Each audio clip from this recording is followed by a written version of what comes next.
Without further ado, it is my pleasure to welcome our guest speaker today, Mike Visagie. Mike has held senior business development and sales management positions in Europe and in the USA. At the beginning of 2008, Mike started Open Minds, which has worked with clients worldwide designing and implementing bespoke training and coaching solutions. Mike combines his solid commercial experience with a broad education in psychology and behavioral science. I know this is going to be a very interesting discussion, so please take it away, Mike.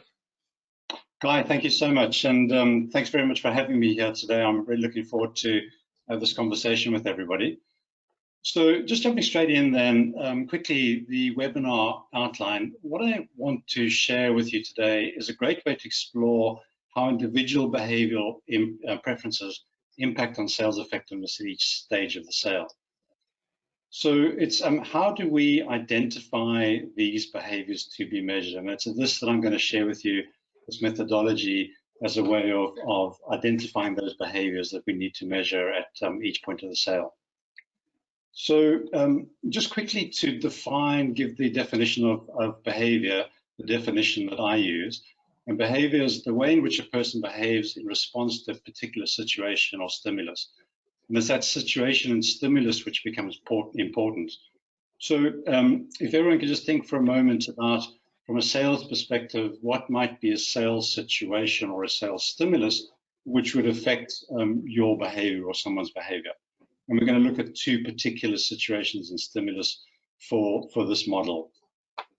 So identifying behavior, what I'm going to share with you here today is using psychometrics as a way of identifying behavior, and it really is a great way of identifying individuals' behavior preferences. I've now taken, oh gosh, thousands of people individually or in groups through a psychometric, and what I found is psychometrics give a really excellent indicator of an individual's behavior. So you can, by understanding their behavioral preferences through a psychometric, you can really get a good indication of what that person's behavior might be in the future. And we're really lucky to have a number of different psychometric tools available to us. So just on the right-hand side here, there's things like Lumina Learning. They have a sales module. Lumina provides a really good psychometric. Insights Discovery works really, really well in the sales space. Of course, MBTI as a psychometric is really good, and that translates well into the sales space. And then there's DISC, which is, again, a really excellent psychometric to use in a sales space. And Insights, one of their strap lines is simplicity and depth. And I think with all of these psychometrics, that's the wonderful thing about them, is they really are simple in terms of the language that's used and the language we can share with people, but there is a great deal of depth that comes with them as well. So for today's webinar, I'm going to be using the DISC model because this is the model that's used within the ISP's sales competency assessment. So those of you that have done that already through the ISP will be aware of DISC, and DISC is probably, I would imagine, the most used psychometric in the sales space because of its simplicity and depth. So if we just look at the DISC model, and I'm just going to, for those of you who don't know the DISC model, I'm just going to give you a little bit of insight into the model. And at this point, we're looking at the individual. I'm then going to move on to the sales process and then the sales methodology, and show you how those three areas then connect up in terms of behavior. So from an individual perspective, this is the individual taking the psychometric. It gives them great deal of depth and insight into themselves, their own behavior preferences, and what their preferences are.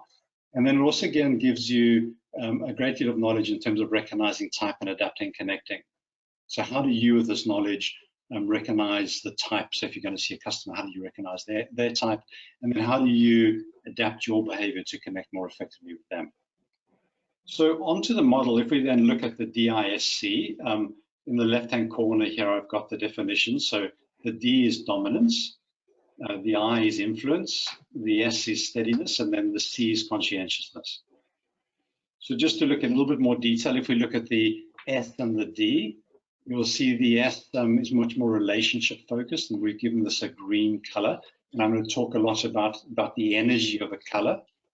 And then some words to describe that energy. It's considerate, value-driven. It's person-focused opposed to people-focused. This is more of a one-to-one energy. And then on the other side, on the opposite side, you'll see there the D is much more target-focused. This energy is quite direct. It's quite decisive and assertive. The other two energies, then the I and the C. You'll see the I is much more this visionary approach from a sales perspective.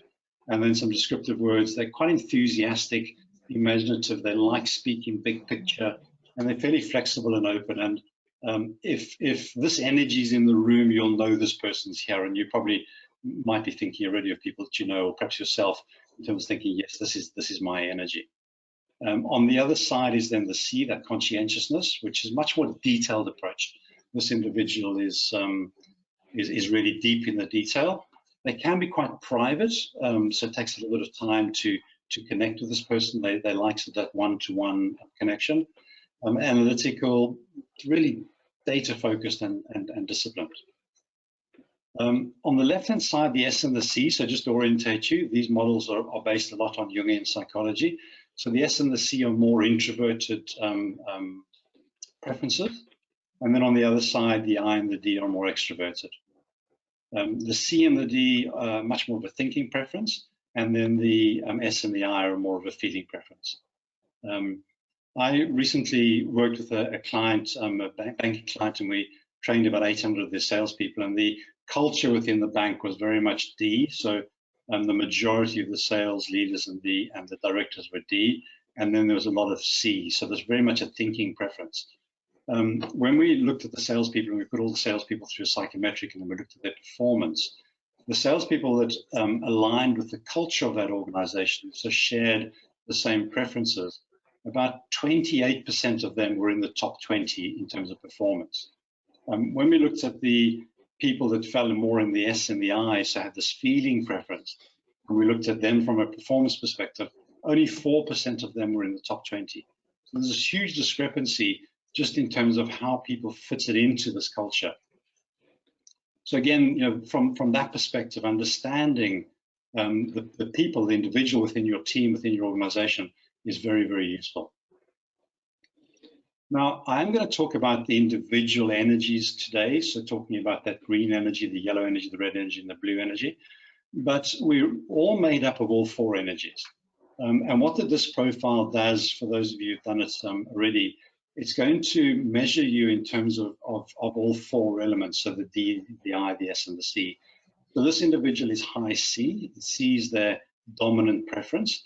And then their lowest preference is the I, and that's quite common, where the opposite is going to be your lowest preference. So we have a dominant preference, that's going to be your lowest preference. And then the second is C, and then the D is sort of in the middle there, and then the one they have least access to is that I preference. So Guy, if I could ask you at this point, just thinking about your own preferences, what do you think is your dominant preference, and what might I've done a lot of these things because I think it's really interesting, really useful to understand yourself, because as you say, it's how you conduct yourself has a big impact on how successful you are when you're dealing with others. And selling is a large amount about psychology. It's about understanding what makes people tick, how to influence their thinking, how to get them to the point where they want to do business with you. I'm a bit even, I guess. I mean, I'm more introvert than extrovert. I'm more thinking than feeling, but I don't have any strong alignment to either one. And it's interesting I'm interested in your views about whether it's best to be one or the other, or strong in one, or balanced. Or I know we're going to get on that, but I think it's very interesting about people have a stereotype that sales guys, the old used car sales guy, very extrovert, very strong and stuff. And I think in modern selling, that's probably not necessarily the right place to be. I think you need to be more balanced these days. Yeah, no, absolutely. You do need to be more balanced. And it's all about knowing what to dial up when, and that's going to become more apparent as we go through this.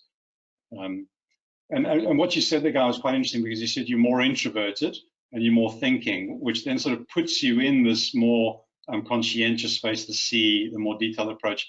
And if I think of my interactions with you and my knowing you, I probably would have put you here as well in terms of your dominant preference. So you know, the EQ, we talk about EQ, and you being more balanced is about EQ. It's about you learning over time how to balance out your preferences. And we see this often with sort of older, more experienced, not old is not the right word, but more experienced salespeople, that over time they've learned how to dial up their different preferences with different people. But this is definitely a skill that we can teach people regardless of how much knowledge that they know. So people coming new into sales, these are skills that we can teach them as well. Right. So that then gives everyone just an idea about this model and the preferences, and then the color energies that we're going to speak about from an individual perspective. And I guess if you can think about your own preferences, where you think you might be, what your dominant preference might be. So if we then move on to the sales process, so this is the next sort of build on this, and we can think about the sales process when I spoke about behavior. So if we look on the left-hand side of the definition of behavior, that this is the response to a particular situation or stimulus, and this is very much the situation here. So the sales process is the situation that the salesperson might be in within that organization. And I've used a very generic sales process here. Your sales process might be quite different to this.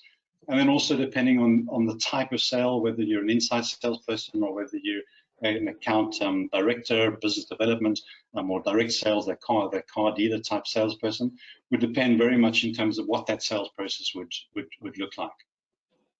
So if we then take the sales process, what you'll see I've done here is I've given them that color energy to the different stages of the sales process. And we did this with a particular client. So this was their view of what they thought the ideal color energies would be to their sales process. And that's what you would do with your own sales process, is think through what those stages of the energy would be for each stage. And then Mike, this I find very interesting in that, you know, we're looking at the various activities in the sales cycle, and actually each one lends itself to a different type of behavior to get the best. It's a different type of interaction, and I think that's what, you know, to me is very interesting about this, is that we do need to adapt our behavior to actually progress a sales stage most effectively, because they emphasize different aspects, whether it's analytical, whether it's creative, whether it's alignment, etc., to move things through. And I think if we're very if we have a very sort of consistent behavior and we behave the same way throughout the sales cycle, we're probably not as efficient and effective as we could be. Yeah, no, absolutely, Guy. Thanks for saying that. And we know we really do need to be chameleons in terms of behavior, and then also skill, you know, building those skill sets around that sales process.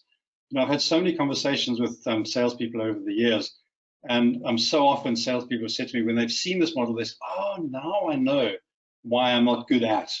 And again, when you think about their preference, the different people and their preference, so someone who's very dominant yellow, so have lots of this yellow energy, very often they do this part of the sale really well, but then moving on to creating the solutions, they might not do as well.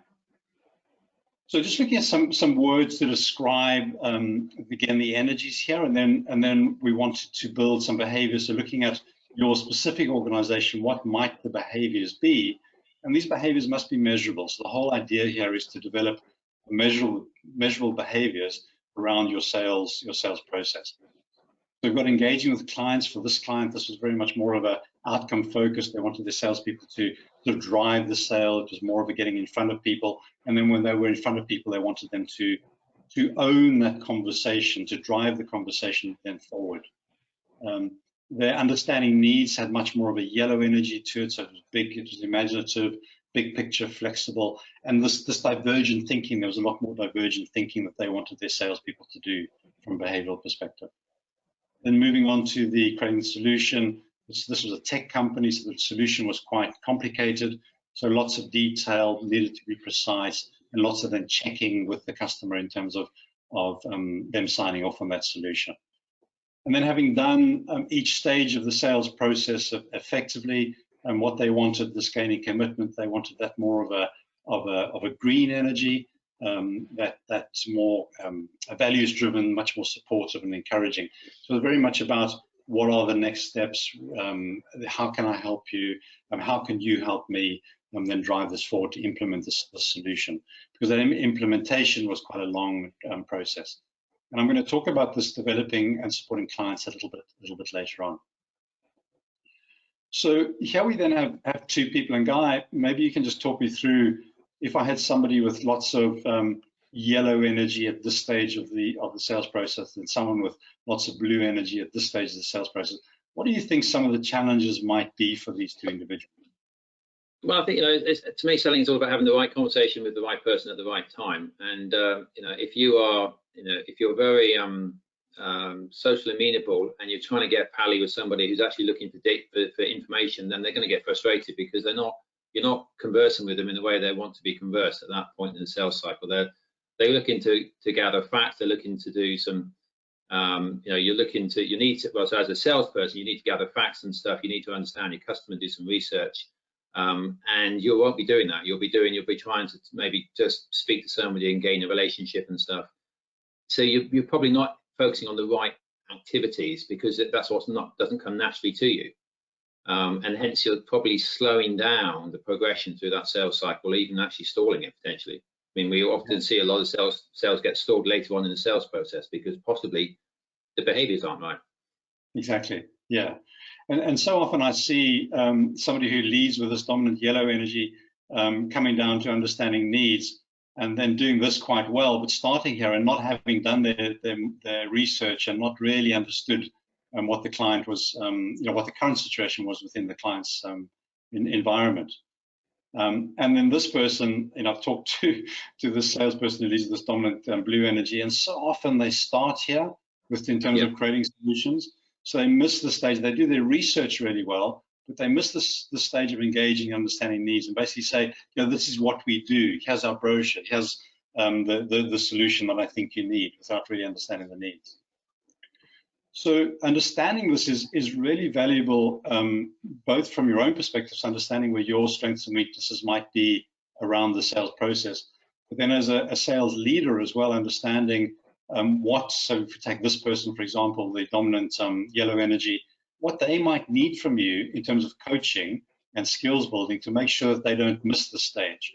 And then this person with the dominant blue energy as well, what do they need from a coaching perspective, and then developing skills to make sure that they carry out this stage effectively.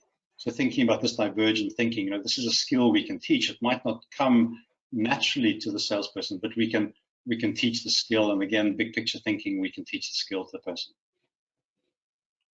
So obviously there's a number of different other parameters. We've got all sorts of salespeople, but then thinking about your sales team or your own activity around that sales process, and what are the behaviors that you need to build on, and where are your strengths and weaknesses.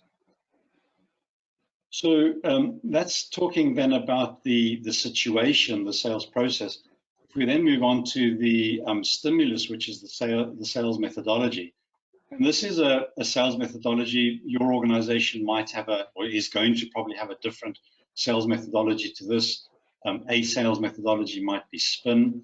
But what we do with the sales methodology is think about it in terms of color energies as well.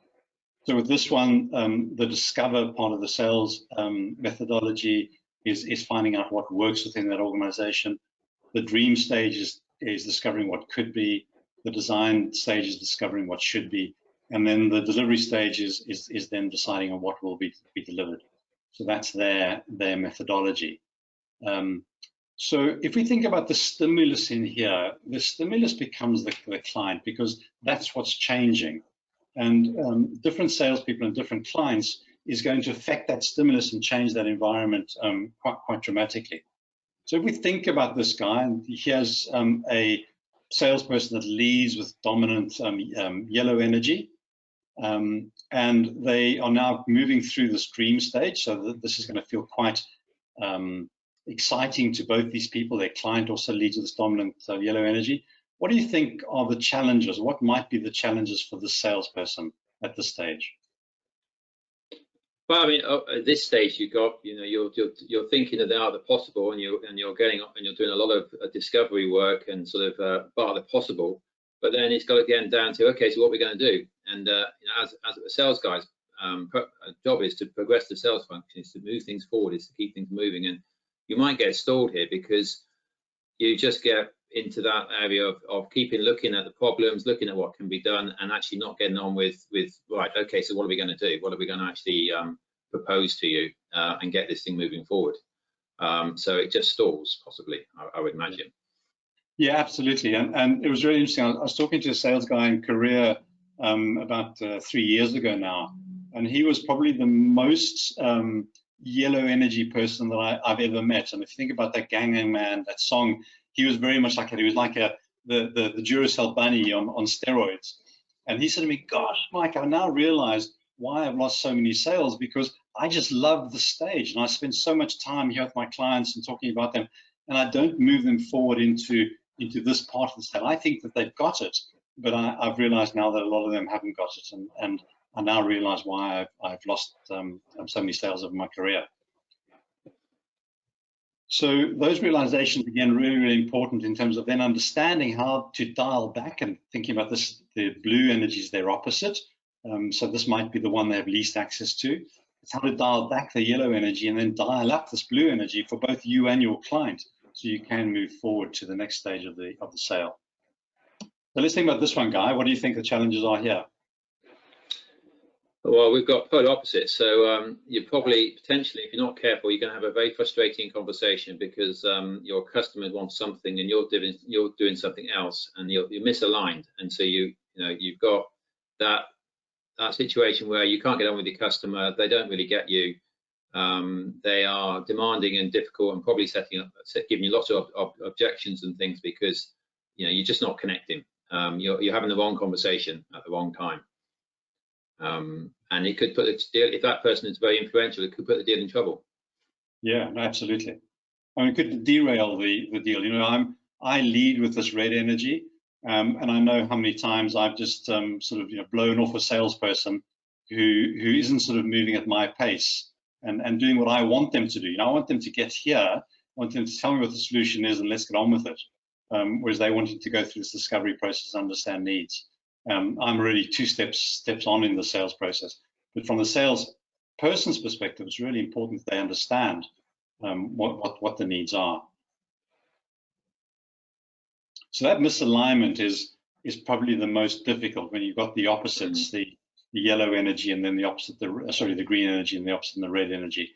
In terms of that salesperson, as a salesperson, you really have to dial up your red energy. You've got it, it's there. It might be the one you have lowest access to, but you've got to dial it up and then meet that salesperson.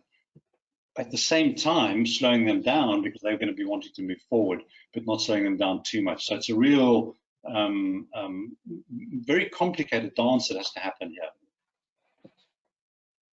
So if we look at this situation, what do you think could be happening here, Guy? Let's have a look. So we've got two people with a similar sort of approach, but we are in the dream state. So we'll have some good conversations, but probably not the conversations that actually are needed to move the deal forward.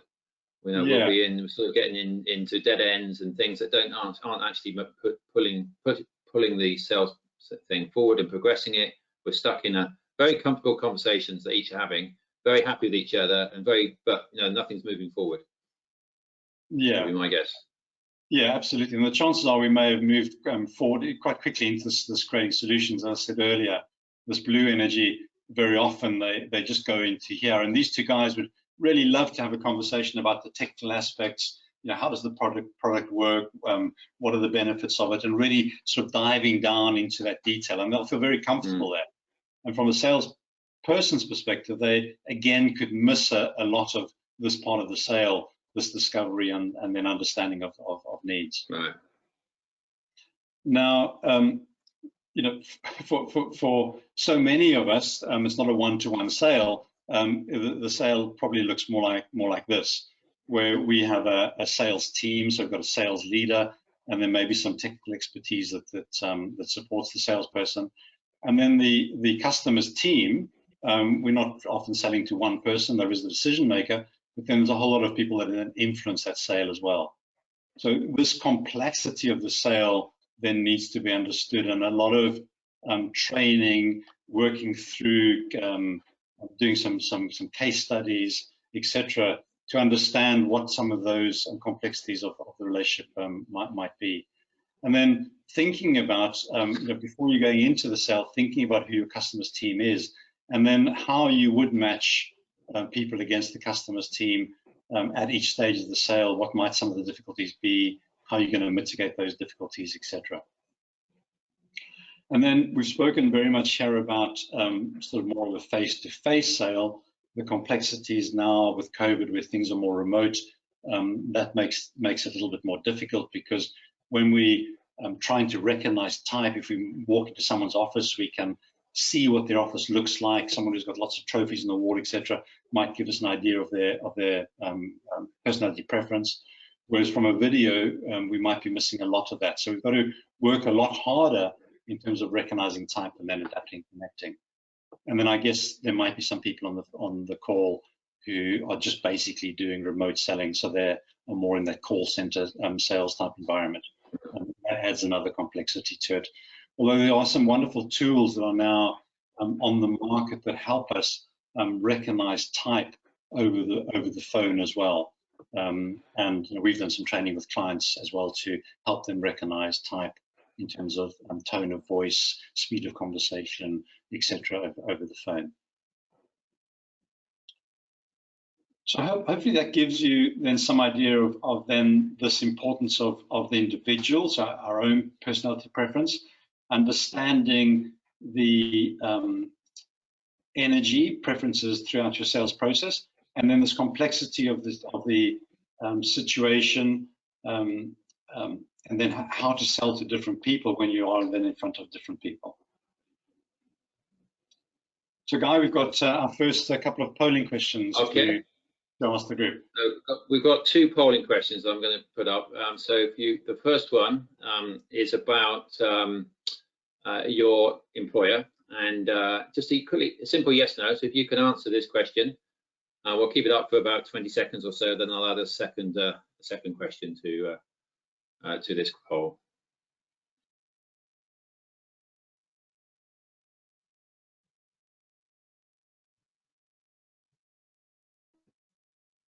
Right, just a few more.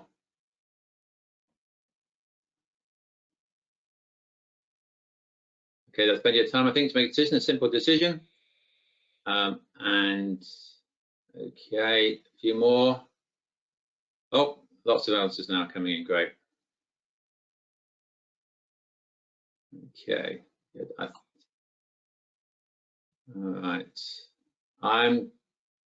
Right, a few more people can vote. Let's have a few more questions, okay. All right, okay, I'll close the poll now. And I'll just share the poll, actually, if I can.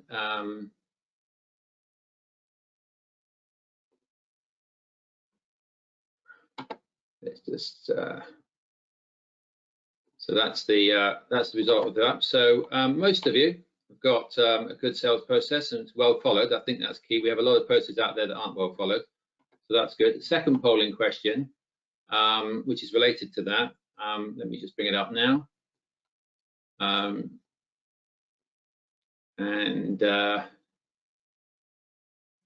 Right, so this is a bit more about actually what you're using and how you're applying sales behaviors to the sales process.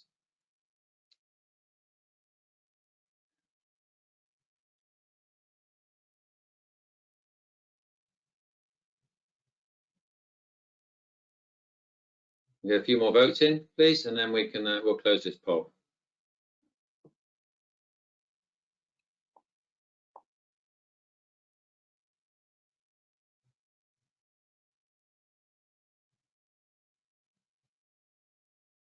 Interesting.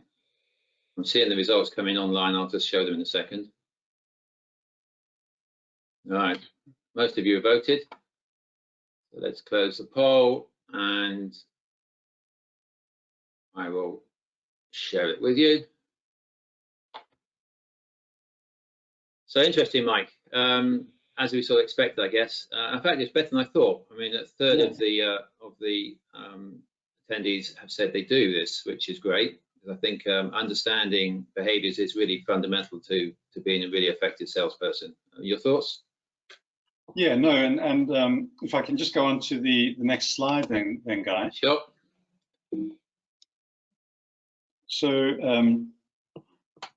sorry, if I could just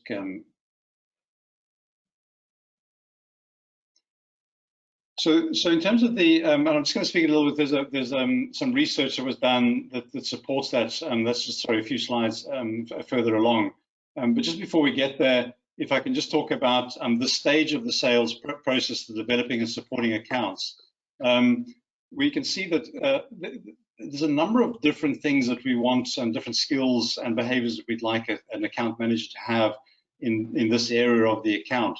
So we want them to be a results driver, that the relationship lead. We may want them to innovate. They can collaborate both internally and externally. We want some technical expertise there, and very often they might be managing and pushing forward projects. Now, each of those are going to have very different color energies to them. So results driver is this red energy, relationship lead is a yellow energy, green energy, innovator, yellow energy. So we're calling on different skills for the account, strategic account director or account lead throughout this relationship with their client. So again, understanding what it is that you want the account lead to do, and then what their preference might be. So if you've got somebody who leads with a lot of this red energy, but they, this relationship lead is really, really important. Then building skills and then understanding where their blind spots are and how to adapt and connect more effectively with their clients as well becomes important. So just to highlight that complexity in that relationship. So then just before we go then, just that next and final polling question, Guy. Yep. So this is about the support you have to understand your customers' behaviors. So let's bring that up.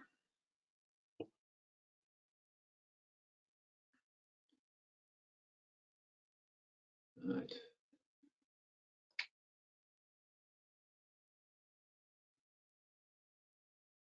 Right, votes are starting to come in.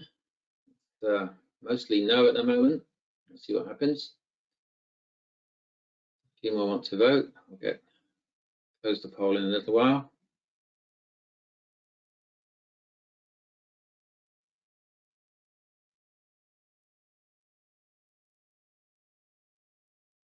A few more votes, please, and then we'll close the poll and I'll show you what the results are. Okay, I'm going to close the poll now. And I will share the results. So a lot of you have to work it out for yourself, which takes skill. And I think it's a really important part of being able to be an effective salesperson is understanding how your client thinks. At the end of the day, sales is about influencing people's thinking and getting them to a new perspective, a new point of view, so they are prepared to make an investment in what you are providing to them. Shall I close the pots, Mike? Yeah, perfect. And Guy, it's not surprising because behavior and understanding behavior is fairly new in a lot of ways. So we saw from the poll that a lot of people have well-defined sales processes, and that's not surprising. We've been looking at sales processes for a long time now and improving sales processes and getting people to understand what the organization's sales process is.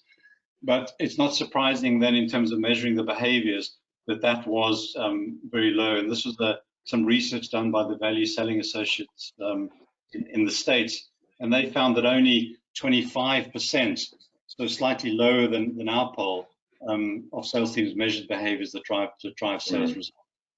Not surprising. Yeah. So here as well, they said that it's really important. So measuring both selling behaviors and the sales results is really critical, and that's the point we've got to get to. And again, we saw from the poll that we've got a little way to go from that perspective. Yeah, a lot of the work that the ISP has been doing with the apprenticeship board of the government, building level 4 and level 6 sales apprenticeships, there's a lot of focus on skills, knowledge, and behaviour they talk about. So it's those three things working together that really make the complete salesperson. And obviously behaviors is the hardest thing, I think, in many ways to adjust. You can learn skills, you can learn, you can get knowledge, but behavior is something that we have to be very conscious of because it takes effort. Yeah, absolutely.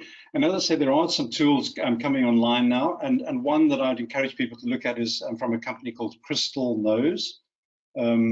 And they have a sort of a tool that you can use with LinkedIn to recognize behaviors. You can look up somebody on LinkedIn, and it will give you an indication of what they believe the behavior of the person is, or the personality preference that person is. And they use DISC in that, and it's pretty accurate. Probably about 70% of the people that I've done have been, I say 80 to 90% accurate, and then it sort of drops off from there. But for most people, it is pretty accurate. Then we can see here in terms of then recognizing behaviors. So they've recognized 12 critical sales behaviors for connecting with prospects. So there's the behaviors in engaging, prospecting, negotiating, and closing. So if we look at just one here initially, so establishing credibility and trustworthiness, we can see that although that's a behavior, that establishing trustworthy and credibility is different for different personality preferences. So for somebody who leads with red, they might want you to be more direct and confident to establish that credibility and trustworthiness. Where for somebody in the opposite, it might be that you are a little bit more supportive and caring and connecting at one-to-one level. So again, understanding people, although this is the behavior, that behavior might relate differently to different personality preferences. So for me, it's definitely, I want this. I want somebody to be direct and confident. I want them to move fast. And then I really want them to know what they're talking about. So I sort of go red, blue, and then here probably red, and then the yellow is, the yellow and then the green is the lowest for me. Again, thinking about your client, if you are establishing credibility and trust with them, what do they need? And if we go right to the end in terms of closing, and we look at the last one there, outlining what success looks like for the buyer. So again, success is going to look different for different people. So for me, it's definitely the bottom line, and then I want to know if it's technically sound. But for somebody, it might be that the solution is creative. This is something that no one else is doing. I want to lead the way in our marketplace. I want something that's really creative. So again, I would imagine that all our clients are going to want to look at all four of these, but it's how do you position your proposal? How do you close that person? What are you leading with that's going to resonate most with their personality preference?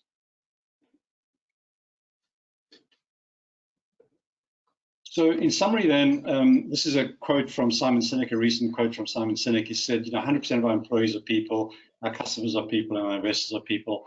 And if you don't understand people, you don't understand business. And I think that's becoming more and more true today.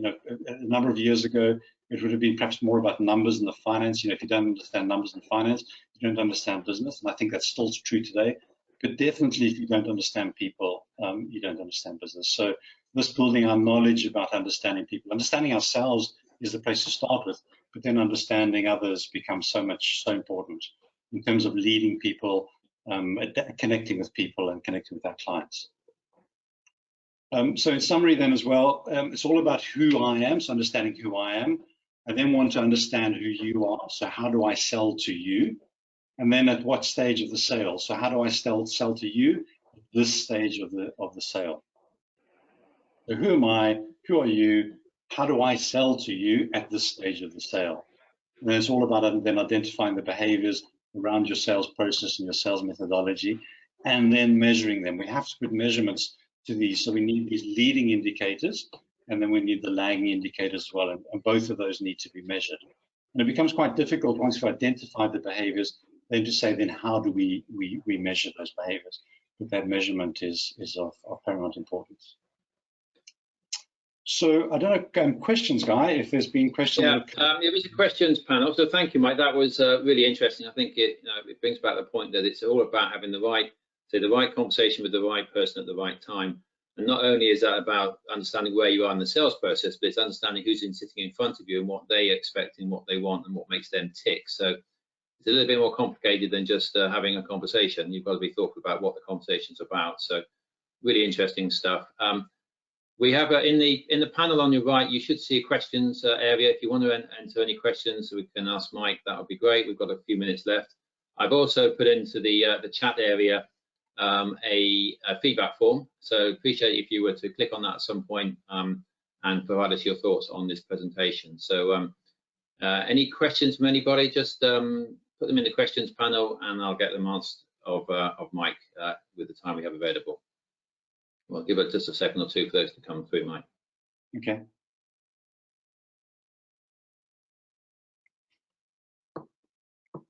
So, Guy, while those questions come in, you know, we have covered this at a very high level, and there's obviously huge amounts of complexity to this. So, I would encourage people who wanted to think about this from their own perspective or for their teams or their organization. There's a lot of research you can do, a lot of people you can speak to, a lot of sort of uncovering in both that from how behavior impacts the individual and the sales process and then the sales methodology. Okay.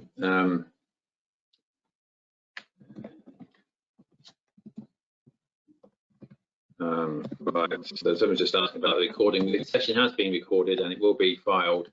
It is accessible for our members to play at their convenience. I'm just having a problem with the questions panel. I think I'm not seeing all the questions come through. Let me see if I can get it back again. Any other questions? So Mike, actually, so where do you think we are? This whole area looking at behavior and psychology is somewhat new, I think. Yeah. You know, you talked about crystal nose. That was an interesting one. Was it crystal nose? Did I hear that correctly? Yeah, crystal nose with the K. Crystal nose. Okay. I mean, that's interesting. Any tools that you would suggest for those who don't have their employees helping them? What would you suggest they maybe go to do some self-analysis and understand their own behavioural preferences? Guy, there's a whole lot of free psychometrics online. So you can do a free disc psychometric online. You can do a free MBTI psychometric. So there's a lot of self-learning that you can do for free online if your organization doesn't really offer that. In terms of tools, I'd really encourage organizations to take their entire sales team through a psychometric, you know, with an organization that provides that service to interpret what's there and make meaning of it. So the so what becomes so important. It's not really just doing it. It's then relating that. Sorry, Mike, we've got a few questions come through. I didn't want to just that time. There's interesting question here from John. Says, is there a danger of your personality not coming across because you're too worried about different colours? I think that, you know, my immediate response is no, but I think if you try too hard, so there's a point of understanding the process, understanding your own personality, and then being natural with it. So once you've done the practice, you've been through some training with it, it becomes sort of second nature. And it's not about being something different. It's just about dialing up to meet your client. And when you do that, they really appreciate it. So they don't see it as being fake. It's when you over dial up, when you become insincere or inauthentic, that's when it becomes a problem. I think authenticity is absolutely vital, isn't it? People can see through on inauthentic behaviour. Right, lots of questions coming in now.